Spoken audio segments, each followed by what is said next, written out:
sabihin ang pag-like mo sa status ko sa Facebook. Nagre-reply ka rin sa Twitter. Akala ko ayun na, pero nakita ko kahapon may pinost kang iba. May kasama kang maganda. Ang sabi mo sa akin, kaibigan mo lang siya. Ang hirap palang maging T-A-N-G-A. Ang hirap palang maging T-A-N-G-A. Pinapaasa mo lang ako kasi alam mo na crush kita. Oo na, crush kita.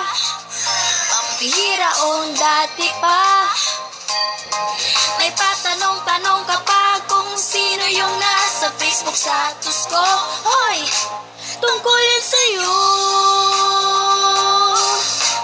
Sana ako na lang ang girlfriend mo.